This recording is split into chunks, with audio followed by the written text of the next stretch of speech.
it's been a fascinating experience being on the board for 7 years because as with any board, I think even if you're a big library user, you don't really realize how much goes on.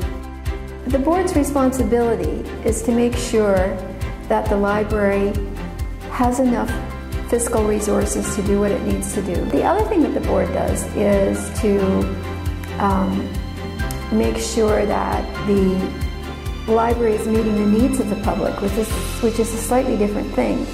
And as you know, we've been going through a strategic planning process, and one of the aspects of that has been consulting with the public to hear what they want from their libraries, what they expect, that sort of thing, and come up with a 4-year plan to make sure the library is progressing and developing and meeting its clients' needs.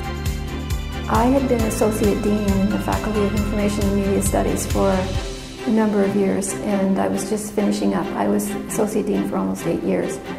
And so when I was going to be stepping down, a colleague said, "Why don't you think about going on the library board?" And it just so happened that somebody had stepped off the library board and there was a vacancy. So I applied and came on. And some people think, and this goes back even to the late 1980s, there would be these people that would say, "Oh, we're not going to need libraries because everything's going to be online and everyone's going to be connected." Well, that turns out 25 years later still not to be true. Not everything's online. Not everyone has access to computers. And as you know from the usage of the computers in the library, there are a lot of people still who don't have personal computers, etc. It takes a certain level of income to have that, and not everybody has it.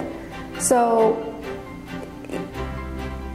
it's even though we're in a digital age, it's still really important to have a bricks and mortar building that houses certain things that people may not have access to otherwise. I have to say that getting the master's degree in information science was probably the best thing that I did, because I've had a really great career. I've worked in libraries and also worked in the university teaching library science, so I mean, I can't complain about the variety and interest in my career that stems from those early days of using a rural public library. But for me personally, I just like to think that in some small way I'm part of making changes or making improvements. I'm generally very interested in the quality of life in London.